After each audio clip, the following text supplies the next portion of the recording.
Hi, Alissa. Hey, Katy. Welcome to episode 319, Things You Can and Cannot Control. This will be like podcast therapy, not only for me, but for all the other control freaks out there. I'm one too. Yeah. I just want to control it all. I think the majority of realtors will fall into this category. Yeah, maybe any entrepreneur. Control. Yes. I just want to control it. That's why I'm in charge. Yes. That's why I have this job. Correct. But you can't control it all. This was sort of inspired because the market is pretty tough right now and homes are having a longer day on market. Yeah.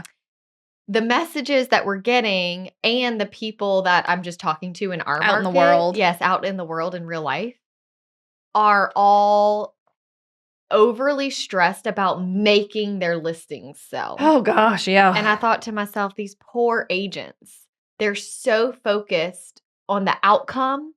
They are tying their whole worth to, I'm only successful if this one sells.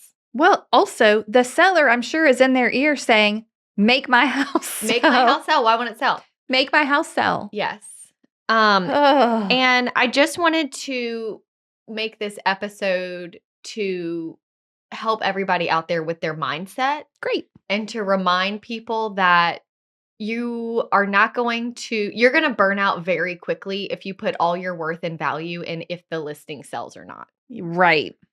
Same with buyers. If you find the house or not. I also had buyers that it took months. I mean, there's so much inventory, but is it good inventory? Is it priced correctly for what it is? Not a lot of it. So we're having long-term relationships with our clients. Yeah.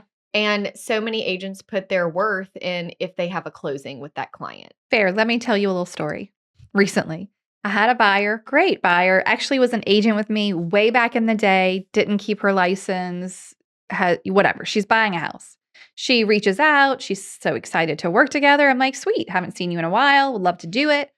We go find a house under contract quickly. She's the easiest buyer, right? Mm-hmm. But then during inspection, some things come up and it's not working out in negotiations. She's like, we're not interested. Yeah. Okay. Like we just want to move on. And I'm like, okay, fine.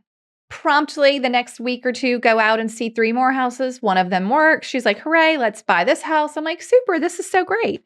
Very easy peasy. Go to the inspection. There are some problems, but nothing, a couple of things that were kind of big.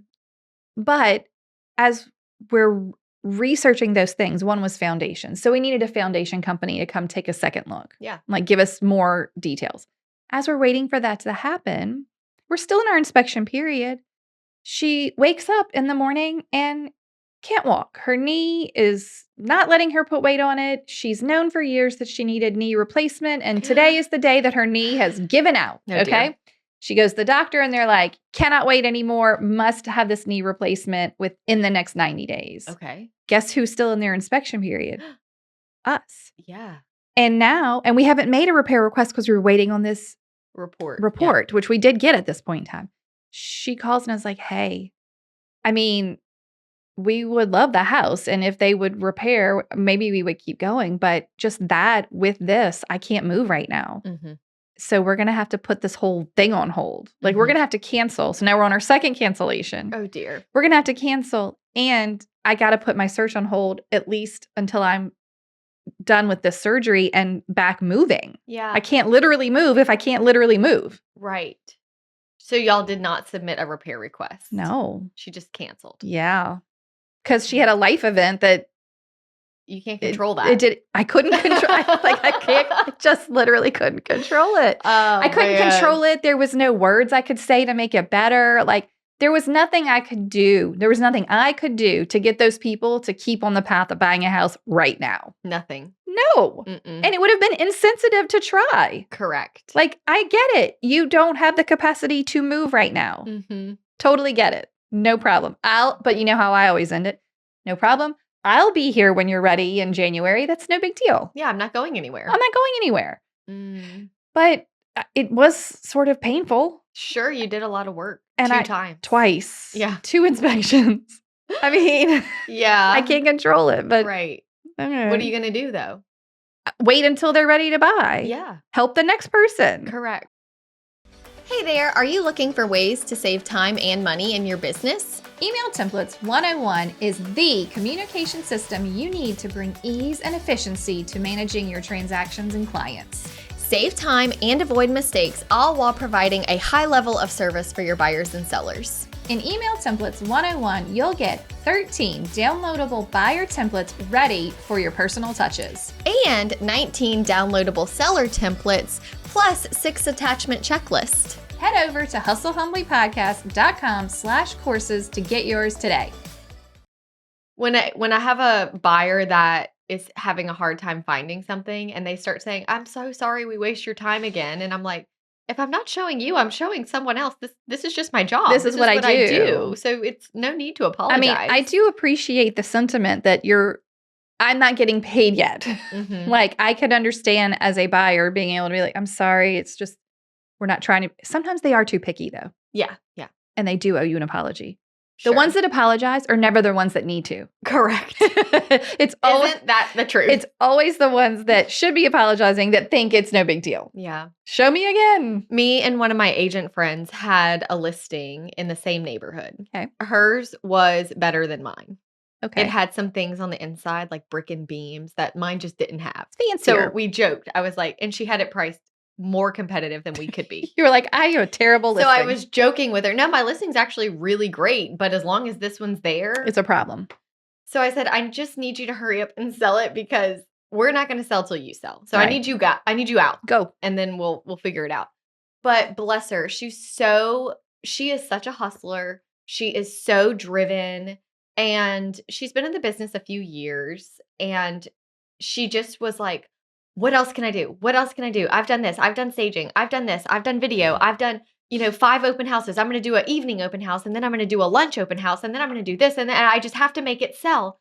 And I did kind of just grab her and be like, listen, you are doing so much more than any other agent would for them. Yeah. You need to rest in that. Instead of resting and feeling good, knowing you're doing everything and communicating with your clients constantly, you are stressed and you're actually losing sleep. Yeah. You can't force a buyer to come in and write a purchase You were like, agreement. no one's more invested in this than me.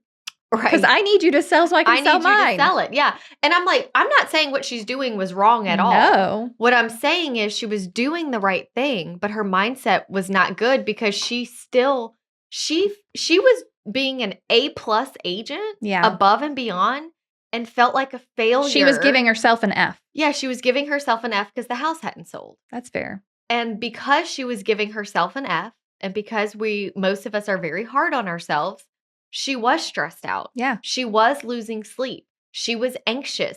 She was constantly on the hamster wheel thinking about this house, which also isn't going to make the house sell. No.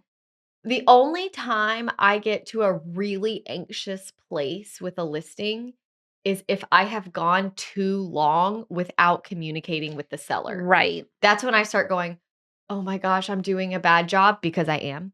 Oh my gosh, they haven't heard from me, because they haven't. Right. Like that, the only way to remedy that anxiety is to pick up the phone and say, hey, I'm just calling to check in on you. I'm still marketing the home. Here's an update on the comps. Here's an update on the websites. How are you? I know this is a tough market. Yeah. All the second that we hear each other's voice, me and my clients, all that anxiety goes away. Right. Because our goal, we cannot force the house to sell. Yeah. Our goal is to market the property, do our job, let it go. Yeah. And when I lay my head on my pillow at night, I'm sleeping well. Right. Because I know my sellers have all heard from Yeah. me. We're all in this together. We're all in it together. Even when I have communicated with them and they're not super happy, I still know I did my job. Right. And that's all I can do. Right. So that's the mindset that we're trying to help y'all get to today. Yeah. As we are in a tougher market, is not to put your worth. The goal isn't to make the house sell. The goal is to do such an amazing job for your clients that even if their house hasn't sold yet or your buyer hasn't found the right house yet, if they hear someone say they need an agent, they would still refer you. Right. Like, our agent is amazing. Working This is so what hard. She's working so hard. This is what she's doing. That is our job Right. that we can control. Yeah. Do you think we should go through the list of the things you can't control or Yeah. the things you can control first? Should we do bad news and then good news? Let's do Yeah, bad news. I think we should. Yeah. Let's do bad news first. Okay. What are the things you can't control? We cannot control the interest rates or the economy. Fair. It's just not going to happen. Any of your market conditions, really. Yeah. Inventory, the price of homes. I Mm-mm. cannot control any of this stuff. Mm-mm. If there's something crazy happening in the economy, a fluctuation up Mhm. or down, a tariff, I can't control any of these things. Yeah. None of them. All right. Market conditions. No. Okay. Whether or not the advice you give is received. Right. This one's sort of a two-parter Okay. because number one, you can control what you tell them to do. Okay. That's your job. Mm-hmm. If you do that, you can sleep at night knowing you spoke your truth. Yes. Right. You cannot control if they do it or not. No. I have a perfect story for this example. Please tell us. I had a builder's house for sale. Okay. You know what? I should have known this was not going to go super well. Oh, God. Because a very prominent agent in our market referred him to me. And I was like, but the house is like $1.5 million. I did Why would say you this do from the this? beginning. I feel like I was like, something is not right here. Why would she refer this to me? Well, she did refer it to me because I had sold one in the neighborhood recently. And that's how she chose me. But also, like, she could have sold it too. I quickly realized that this was going to be a difficult seller. She's no slouch. No. She was like, She's like, you handle do this. this. Yeah, you're young enough to deal with this dude. So I have this builder's house for sale. It Mhm. has things about it that are going to make it a little tricky to sell. But I gave him, we did consultation after consultation. He did some of the things. We go on the market and we keep getting a lot of feedback about how for this price point, the landscaping was just really terrible. Interesting. I know, such a random thing, but I think because the house is so grand Mm-hmm. that the landscaping, It just looked all puny? It just looked like Raggedy? yes. Yeah. And then also that the upstairs, like when they did their renovation, they just renovated downstairs and didn't put much effort into the kids I see. upstairs. It's like a mismatch. So people were like, you could at least paint upstairs or Yeah. you could, I see. So I kept giving him this feedback over and over. Meanwhile, he's telling me what to do. Right. He's like, I want you to make flyers and send them to all the local hospitals to attract some doctors, open houses, agent tours, open houses, yeah, like the whole thing. agent tours, like meetings here for He your wanted you to office. be working 24/7. Uh-huh. Mhm. Well, And you did a lot of those things. I was doing a lot of those things, and he was not doing any of the things I asked him to do. Right. So then one day he calls me and he's like, okay, this is what I want you to do. I said, listen, and at this point, if he was going to fire me, I was You're like, okay fine, I've done what I can do. It had been a long time, many, many months. You knew that people didn't want this house the way it was. Right. I said, listen, and this took a lot of guts for me. Yeah. I was very proud of myself this day. I said, I am not doing anything else.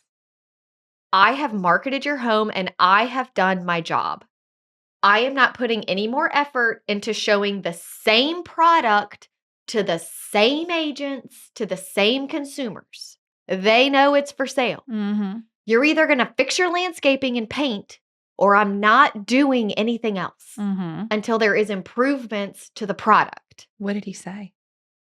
He was like really quiet. And I'm telling myself, just don't say anything. Don't say anything, which was very hard for me. Yeah, I like to fill the silence. Yeah, you gotta not say anything. So we're very quiet. And then he's like, okay. And he did, and it sold. I mean, my Lord. Did he ever later say anything like, you were right, I needed to do those things? After it closed, it was the first time he was ever like, you did a great job. I couldn't have done this without you. Never once during the No, he made you feel marketing. like you were doing a terrible job. Yeah. And like, I can't take that kind of abuse. Constantly. And I say abuse. He was never ugly to me. Right. He was never rude. He was just very aggressive and firm and had very high expectations. And I'm younger. I was kind of intimidated by who he was. I Right. wanted to do the best job I could. And the second that I realized, like, I have to I didn't really struggle with anxiety during the listing, even though I had it for months, because I was constantly talking to him. Right. Well, you were constantly working. Yes, I was it's the moments when 10 days went by and I hadn't communicated with him that I was Right. like, "Alyssa, Uh-oh, it's time. he has hired you, and if Mhm. you sell this thing, he will be paying you a lot of money. Mhm. So, you need to be in communication with him. Yeah. That's your job." And if I did my job, I was fine. And I think that's also what gave me the confidence to say no. So, here's the deal. There's another part to this that's important. It is our job to tell them the truth. I sent a very tough email yesterday You did? to a listing appointment I had gone on. It was a Okay. referral from a really good family friend. Okay. They really wanted their house to be over 500. Uh-huh. While I'm in the house, I'm thinking, absolutely no way in the world Oh, would it no. be over 500. Okay. I was like, but, let's get it measured. They'd been there for so long, we had no idea how big it was and had Okay. done some additions. I said, so let's get it measured and then we can talk price. And so we did. And my number is like 440 all day long.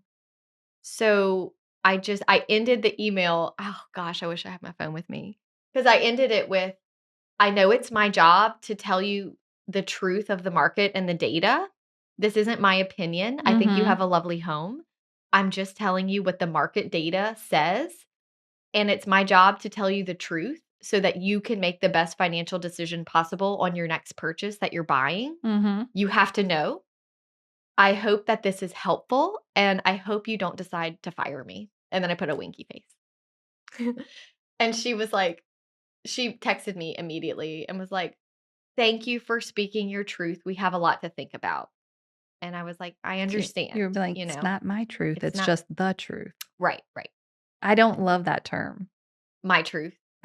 I I truly dislike that term. I think the way she meant it though, like, I do think they really appreciated the I actual hope numbers. so. And I responded and was like, "I know might be hard to hear." I said, "Listen, if you don't like," I said, the numbers are the numbers, Yeah. but if you feel like you need to get an appraisal, let me know. I'll send you an appraiser." And she responded, "No, that it is what it is." Like, Right. This is obvious. yeah. Okay, I good. almost would have felt like she didn't I really trust me if she was like, "Yeah, go ahead and send me that appraiser's number." True. But she was like, "It is what it is. He's gonna Okay. see the comps are the So comps." please follow up with us. I will, because I also was like, "And to get this price You have to for do it, some stuff. you have to move out and paint the whole thing." So, Oh, yeah. no. Uh-huh. So we had Tough news yeah, yesterday. tough Delivered. news, Delivered. but I did my job. Okay, I perfect. cannot control What they do now. what they do now, Can't. so I can't lose sleep over that Right. because it's just the truth. The next step I would say you could control is if they come back and say, we still want to work with you, but we insist on listing it at X, which is way above what you said. Then you get to control whether or not you take the listing. Correct. Right? Yeah. Okay. Okay. I think that falls in the category of you can't control any of your clients' decisions. No. None of their decisions are up to you. Mm-mm. How many things they ask for in the repair request, if they Mhm. like a house or not, if they decide they want to cancel. Like you can give the appropriate data and advice, but you Mhm. cannot control their literal decisions. Correct. Okay. Also, that includes whether they choose you as their agent. You can't control that. How would you? You just do the best you can. Yeah, you can't control their timeline, how Mhm. fast they're moving. Mhm. Not yours to control. Right. Wash your hands of it. Okay, what's next? If a buyer decides to pass on a house, Okay, that goes that's in with kind your of what client you just had. decisions. You cannot control days on market. Ugh. It is what it is. It is a factual number on the Yeah. chart. So many of I my seller know. emails these days are like I end it with just a reminder, per the attached chart, the Yeah. average day on the market is 135 in your neighborhood, and we are at day 43. We're nowhere near. We have some time. This is a long-term commitment. So Yeah. we just have to I'm sort of helping them manage their anxiety Right. while making sure I'm staying in control of my own emotions and doing what I'm supposed to Yeah, be doing. you're reminding yourself just as much as you're reminding them. Yeah. Okay. And the data helps them manage those Yeah. expectations. Yeah. You cannot control if no one comes to your open house, No. but you can control how well you market it. Yeah. Did you do what you were supposed to? Right. And obviously communicating all of those things to the seller. Well, I Yes. placed this ad and it showed up here and I have it on this website and I put out the signs this many days in advance. Like I did all of my checklist. Hmm. Nobody wanted to come to the house. I almost think so. I have gotten some of my best price reductions after an empty open house That's a good point. because I spent all week Yeah. telling the sellers what I was doing to advertise for it. Mhm. And so they're like, yeah, yeah, yeah. And then I'm like, hey, nobody came. So Right. the market is telling us they The are market is rejecting telling the us. home. Yeah. We have to figure out condition or price. Ah, And I'm going to let y'all sit on that and get back with me on what you're willing to do because this is my suggestion. right. I can control that. I cannot control what they decide to do. Right. You cannot control if an agent leaves feedback or not and or what they say. No kidding. Now you can control what you choose to tell your seller from that feedback. Correct. If the feedback is just not helpful in your opinion and it's rude, you don't need to rile up your seller. No. Just don't share that. Mm-mm. But you can't control if they give it at all. Correct. You cannot control if it's thorough. Mm-mm. Now, if they just say not interested and no feedback, you can control if you call or text Yeah. or try to follow up. Mm-hmm. Like, hey, I know they're not interested, but any specific thing I can share? I feel like my newest script, if you will, that just sort of started happening is me calling and saying like, hey, I know this is not the house for them, totally fine, because nothing aggravates me more than when I leave feedback and the listing agent calls me to try to convince me why my feedback Is wrong. is wrong and why my buyers should consider the house. I'm That's like, desperation. listen, I was trying to be kind by leaving you helpful comments. Yeah, but It's I don't. just not You the don't. house. Right. So I don't want to be that person. Okay. But what I have had really good success with the last few months is calling them and saying, hey, I know this was not the house for you. Thank you so much for showing it. Okay. I'm just curious because I like to know what other homes are y'all looking at? Are y'all looking in other neighborhoods? Right. How do we compare to the competition? Any tips for me? And usually they're so eager to help. Yeah. Like they're like, oh, well, we actually looked at this neighborhood too, and this Mhm. neighborhood. And to be honest, yours just doesn't have any updates at all. It's big and clean, but there was just nothing that made her go, Yeah. Like, wow. wow, I want to buy this. Yeah. And I'm like, that, Thank you. yeah. And then sometimes they're like, Alissa, we looked at like 12 houses, which lets me know we have a lot of competition. So much. So, again, these are all things you can control Right. and Okay. communicating that with your seller. Are you ready for a few more cannot controls? Yeah. We'll go kind of fast. Other agents' behavior. So that falls in with your feedback. Mhm. If they're professional or not. If how they negotiate, how they communicate. I cannot control these things. Can't. I also can't step on toes too much. There is a limit of your professionalism and then doing something inappropriate like contacting their client. Right. Like you can contact a lender or a title office, but you can't get outside of the bounds of Yeah. what is really yours to be involved in. The next one is right in line, lender and underwriting timelines. I cannot control the lender. I cannot control a processing delay. I cannot control how many days the appraisal takes to come back. I cannot control if the buyer is or is not approved. Not for me. Nope.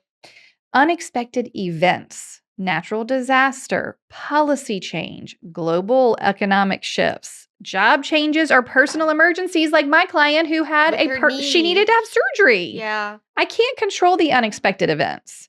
And the last one that I think everyone needs to stop whatever you're doing right now and really hear me when I say this. You cannot control competition, the number of agents in your area, or their pricing strategies on their listing versus yours. You cannot control this. I can't control if the other seller in the neighborhood is more desperate than yours. Now that we have Hustle Humbly community, I've Mhm. pretty much left all public realtor Facebook groups. You have? Because I'm like, I they're don't just in there venting and complaining about Yeah. things they can't control. How do you make a seller reduce a price? You don't. You speak your piece and deliver the data. Yeah. And then that's what you Fire do. them? Yeah, fire them if you You want. don't have to work with them. No one can make them. How do you I hate when agents don't leave feedback. Like, yeah, it happens. Move on. Right. Communicate with your seller that they didn't leave feedback and it's just not the house for them. The feedback is there's no offer. Right. So it didn't sell. It wasn't the house for them. I mean, the things that agents rant about in those groups, I'm like, y'all, you are going to drive yourself mad and burn yourself out completely. Yeah. You're going to start resenting this career. Right. You're going to start resenting every client you have. Mhm. You have to control your mindset. Uh-huh. But you can control that. Yeah, are we ready to move into what we can control? Yeah. Okay. Yeah. Ready for the first one? Please. Feeling like something might slip through the cracks in your transactions? Not anymore. We've got you covered with the Hustle Humbly buyer and seller transaction checklist. They walk you through every step from pre-listing or pre-offer all the way to post-closing. These checklists can be used however you need. Uploaded to your CRM, a transaction management software, your Trello, or even handed to an office admin or your assistant. So you stay organized, deliver consistent service, and never miss a beat. Whether you're brand new or a seasoned pro, these checklists help you work smarter, not harder. Get yours at hustlehumblypodcast.com/checklist to run your business with confidence and ease. You can control how often you are following up and communicating with your clients. Yes, I'm going to file this one under client experience. Okay. Whatever you're doing that's client facing to your clients, you get to control. Mm-hmm. How do you communicate with them? How often do you do it? Mm-hmm. I have one right now. I actually wrote down because I wanted to. He's been a really amazing seller. I have no complaint. Okay. The house has a sunken living room. Okay. And for some reason, everybody has said it's a deal breaker for them. The house is amazing. I've sold houses with sunken living rooms before. This one is not unusual. It's just a normal step down. How much of a step down? Just a step. Not to sidetrack it, but can't we just fix it? We looked into it, but there's like a built-ins situation and a fireplace that's it's not. My parents actually filled in their sunken living room and it looks like it was like that always. You never know. Never knew. Their fireplace had a huge hearth. So they could just eat up some of the hearth. Yeah, and it's still plenty of hearth and you can still sit on it. Yeah. So anywho. Okay, but this one was because of anyway. Well, we had showing after showing. It shows all the time because the house is precious. Well, then he asked, I could tell he was getting anxious, even though I was communicating, and he was easy to communicate with because we always had showings. Right, so there was something to say. There was always something to talk about. But then it was like, what do we do from here? I would get emails. What do we do from here? I don't know. What is selling? What price point is selling? So I wrote him a very brief but detailed, because I wanted him to read it, email with some stats. Okay. And I felt really good after I sent that email. Like, I think I have calmed him down. Mm-hmm. This should ease his concerns. This was on a Friday. Mm-hmm. Well, Monday rolls around and he kind of sends me the same question. And I thought maybe he didn't read my email. So I decided, you know what? And he doesn't live in town. So I can't just be like, and we do talk on the phone. Okay. But I guess he's just not getting it's not clicking. Okay. So I went to go do another email and went, I just wrote this email. Right. So I pull up my phone and I make a video. And I said, hey, Mr. So-and-so, I was about to respond to your email, but realized I was writing almost the same thing that as I did wrote Friday. on Friday. Okay. I said, so I know we're not in the same place. And I just want you and your wife to be able to see my face, hear my voice, know that I know this is so frustrating. Mm-hmm. I know that the sunken living room never bothered you because they just kept telling me that. I said, I know. Yeah. But it is becoming a problem for the buyers. As you saw on that chart below, because I just sent this link to my video. I responded to that email that I had sent him. Okay. We are still very early in the market. And I know we've had a lot of showings and I know it's discouraging. The whole point is I just basically said the numbers and explained everything. Mhm. His response was like, "We needed this.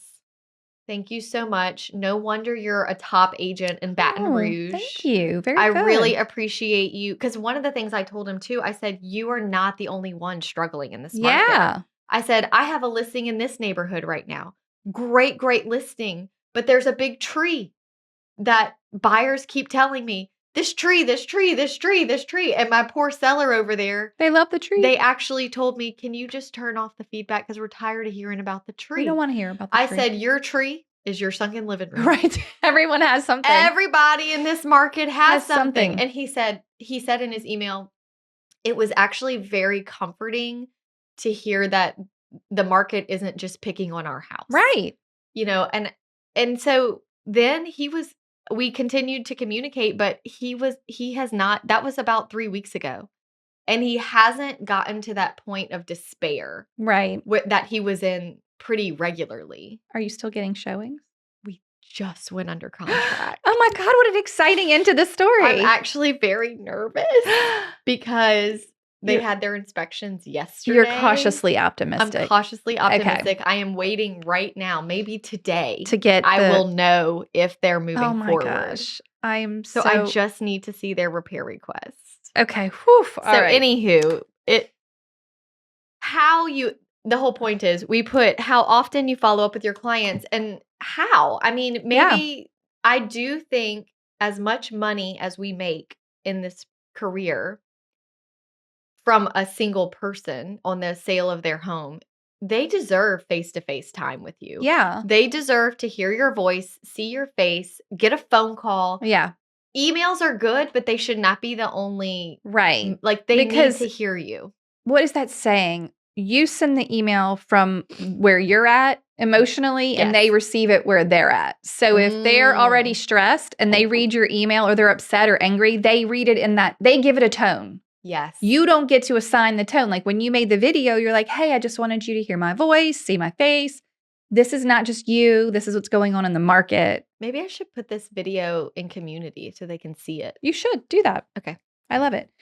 The other part of that is, I think, setting expectations up front and continuing to provide those resources. You can control what you tell them in the beginning. Mm-hmm. If you just let them pick the price and let them steer the ship, and then they're upset and angry, the part you could have controlled was way back in the beginning. Correct. And it's really hard to get your control back after you have let them run the show. Then you're having to go to war, basically. Yeah. Like you're having to reclaim your power. For sure. And your credibility. Yeah. Because if you let them tell you what they're going to list the house for, then what do they even need you for? They need you to speak the truth. So one of the things you can control is giving them advice and data. Yep. Are you telling your sellers up front, hey, you have to do these things before photos? Yeah. Hey, here are the comps. In this one email I just sent to somebody else where I was also breaking their heart on what the price they thought was going to be. You're cruel this time. I've been breaking a lot of hearts lately. It's the market. But it's also like the more hearts I break, the more they want me. And I'm like, now you're addicted. What? You're like, let me tell you everything that's wrong with your house. So this house, the biggest thing was all the comps had completely renovated kitchens. Okay. And I knew, and I attached the link to those comps, but I thought I'm at the mercy of them clicking on the links and actually reading this email. That's a lot. I went through the 4 comps. I saved all 4 kitchen photos and I put them on a collage. And I said, this is your competition. Yes. And what'd they say? They were like, oi, that's going to be hard to compete with. I said, I know. That's why we have to price it correctly. Right. So that the buyer will have the vision to make it like this. Yeah. Still on the market? Anywho, this is one I'm interviewing for still, but they're receptive. They were thankful, and I know I'm getting I liked the that listing. method, though. That was smart. So anywho, how are you delivering data? How are you showing them? Mm-hmm. If you have a client that's not getting it, you may need to try another method. Okay. You are under control of how many clients you take on, your workload. I'm a big advocate of this. Yes. We tend to have an all mindset in real estate. I'll just take everything that comes my way. Mm-hmm. I don't have, we all have a goal of how high of transactions we want, but no one makes the ceiling. Correct. Like, hey, I feel like 40 is really the most I can handle, or 5 clients at once, or 5 listings, especially if your listings are sitting and you're having to really check in with these people a lot. Maybe you can't take 10. Maybe you can take 5. Right. You can only do so many open houses, so many You're only one tours. person. Yeah. Okay. I like that one. You can control what days you work. Yeah. Your boundaries. Right. Your best business practices. Yep. And I know sometimes we have to flex, and we're not here to say I will never do this, but we don't have to treat every single thing like it's urgent. Yeah, I think that's really more of a mindset issue Yeah. than anything. People say that's impossible. I'm like, well, you just made it impossible because you said it was. Right. But if you say I don't work on Saturdays, it's pretty easy to get people to do a showing on Sunday. Yeah. It's like you made the rule. Right. But you have to have the mindset. If you want to see this house this weekend, we go on Sunday. Yeah, for sure. Okay. And if you have a safety practice, any of your systems, so anything that you are putting in place in your business, you get to control that. How do you organize things? What are your systems? What are your follow-up processes? All of that. You know what's funny? I think because of my systems, that is why. So at the peak of my busyness, the last 2 months, I got up to 15 listings. Whoa. And I really wasn't that stressed out. Okay. And here's why.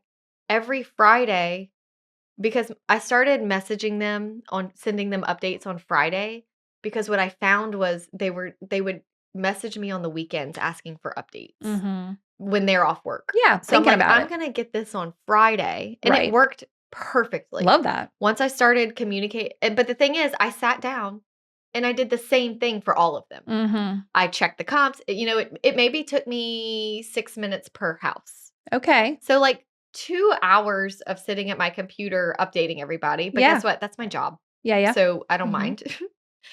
But I was able to, it was like, what's one more? Right.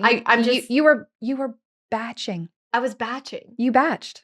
And because I'm constantly communicating with these people, they're not like, where is she? What is she doing? She's back. It's our Friday update. Yeah. And then I would just personalize it at the end. Like, I know we haven't had any showings this week. Yeah. Let's see how this weekend goes. We'll touch base. Or I know we had a lot of showings this week, but no offers. So let's touch base. Whatever it is. But it was like, because I had a system in place, I'm like, whether it's 5 or 15, I'm doing the same thing. Yeah. And I'm not stressing about forcing it to sell. Yeah. I'm just doing my job. I also think the piece of that you can control is that you're giving everyone the same experience. Yes. You didn't just send 5 of them the email that were the ones that asked the most. You were like, nope, every listing's getting the same check-in. I did. I told you this a few weeks ago. Like, when it got to 15, I thought to myself, some of they need to go. Yeah, you got to go. Some of these got to roll off. So I did one of my Friday updates, all 15, I ended with, I think we are priced within the market, but we are not priced competitively. In order to be competitive based on the chart attached, I think our price needs to be this. Let me know if you're ready to move forward. And I got 7 price reductions. You did? 7 out of 15. All at the same time. Yes. That's pretty good. And that was just 3 weeks ago.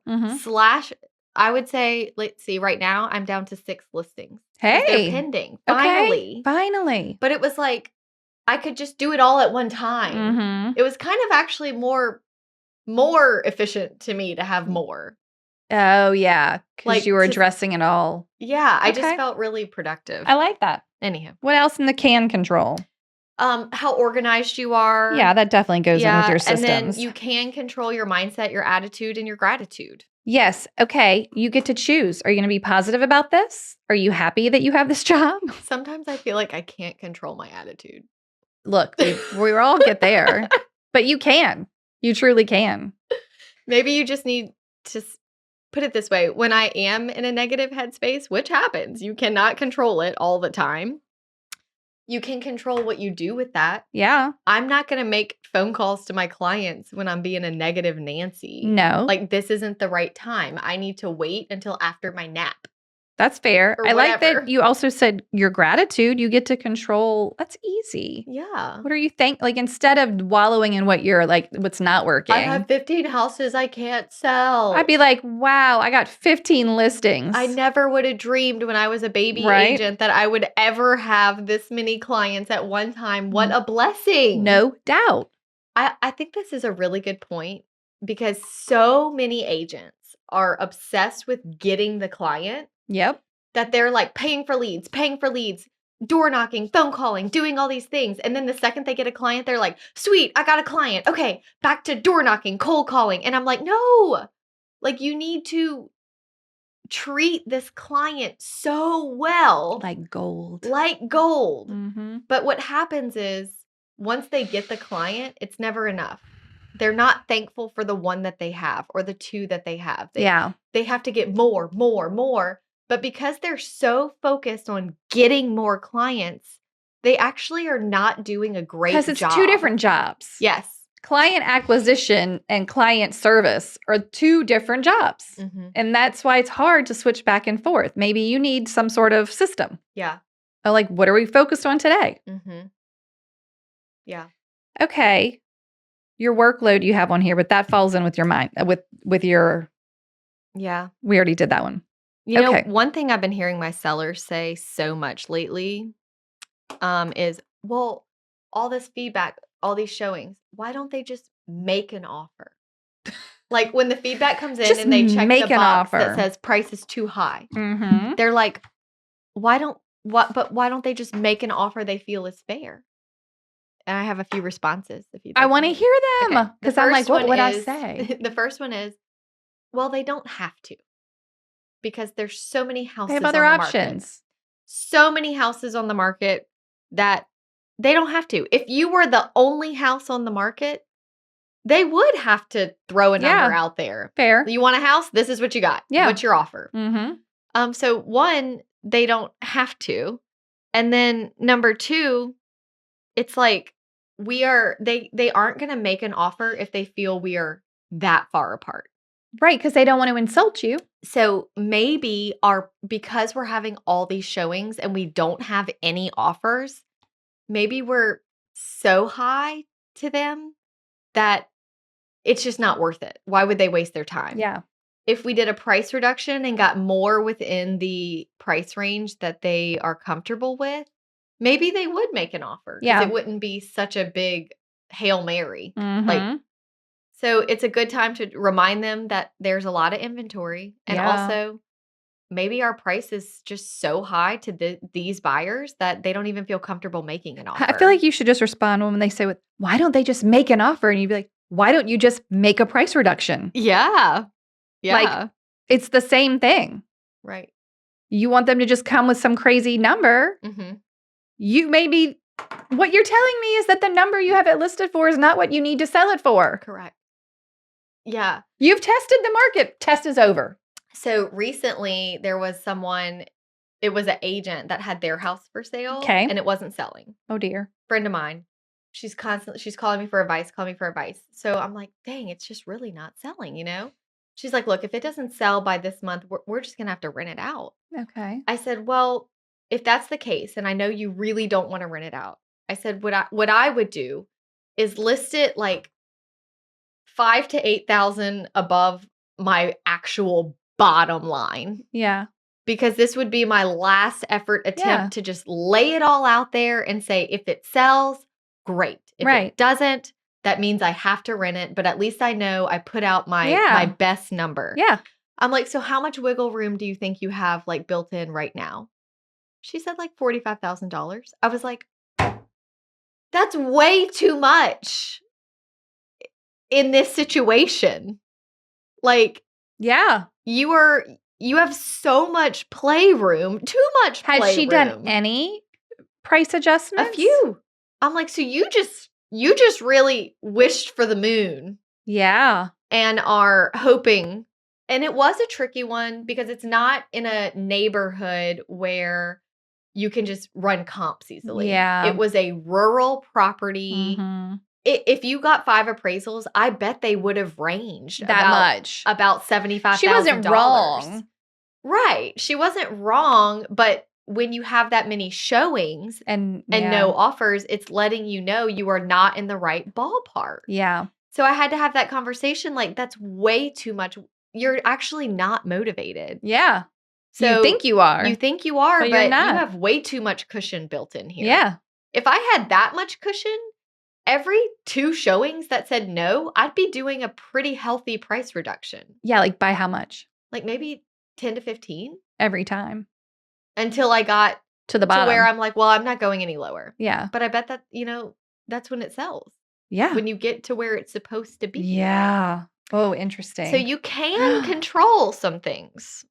And those would be conversations to have with your sellers. Mr. Seller, I had one just recently with one of my listings. I'm like, I know you don't want to go to 475. Yeah. But I know you can. Mm-hmm. What if we say, I had to remind my seller too of what they're in control of. Yeah. She said, well, if I get that low to my bottom line, what if the buyer just makes a lowball offer? Don't take it. Good news. You're in control of what you take. Yeah. If they make a low offer that you're not comfortable with, we don't take it. Yeah. You don't have to sell your house. Buyers can do whatever they want to. I do think in this market, it's important that we are reminding our sellers that they actually are in control of what they take. Right. They are so afraid. What if they beat us up in inspections? What if they do? Don't do it. Then it's your house. You don't have to do anything you don't want to do. Yeah. And this is when I like to remind them sometimes, and I don't necessarily say it this way during that moment, but like, I can't want to sell your house more than you do. Right. You either want to sell your house or you don't. So when we get these repair requests and these low offers, you get to decide if you want to sell your house. Is it worth it or not? Right. I don't make that decision for you. You are in control. Yeah. Okay, you want a few last you are in controls of? Yeah. Okay, you are in control. This kind of falls in with your systems, your daily activities and effort. What you're doing every day. Are you emailing? Are you following up? Are you doing some sort of lead generation? Are you talking to your database? Are you taking care of your current clients? All of that in your daily activities. Marketing and branding. You get to decide how you present yourself on and offline. Yeah. What do you want that to be? Your consistency on social media. If you're sending like an email newsletter or some type of whatever marketing you're doing, you get to decide. Good news. You control it. And you can control it and it can be free. Yeah. It doesn't have to cost money. Your professional development. I think you're going to like this one. Investing in your education, a designation. If you want to build a skill, improve your negotiation, read a book. Read a literal book. Your tech skills. There's a lot of, you and I are about to do a little tutorial during lunch. We are. So I think you can professionally develop anytime you control that. Networking and relationships, having a good lender, inspector, your vendor list. Hello. You should be working on that. And financial management, budgeting for marketing and expenses, saving for your taxes and slow period. You have control of that.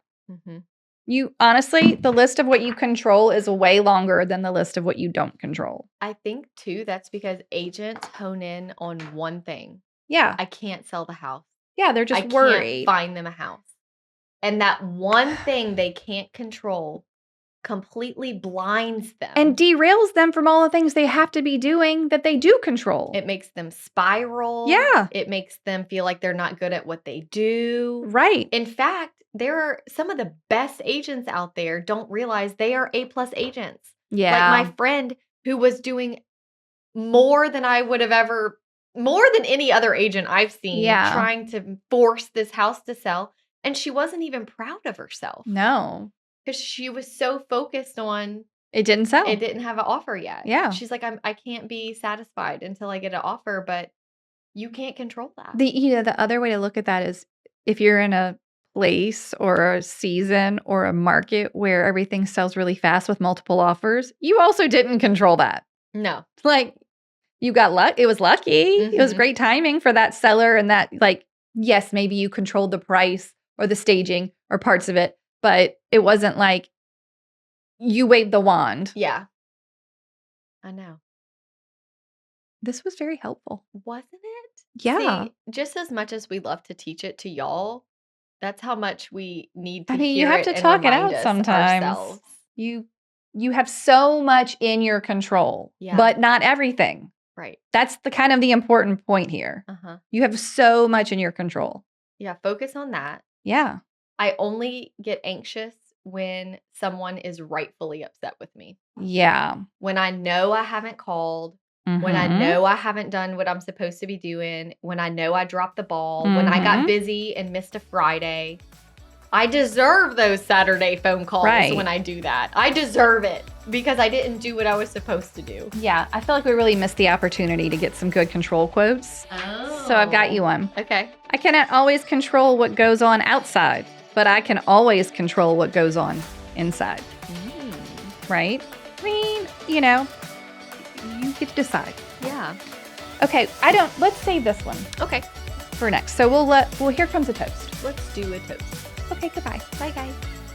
Hi, I am Melissa Queen, and I'm from Rock Hill, South Carolina, and I want to toast Lee Straight, who's in my office at Allen Tate, because she introduced me to this community, and I'm forever grateful for this community and Lee Straight. Wait, before you go, if you enjoyed this episode and if we brought you value, take a minute to rate the show, leave a review, or drop a comment. We are giving away our best stuff for free. Find it at hustlehumblypodcast.com/freebies. We'd also love to see you in Hustle Humbly community. Join us there at hustlehumblypodcast.com/membership. We love chatting with you in our DMs. Find us on social media at Hustle Humbly Podcast and say hello.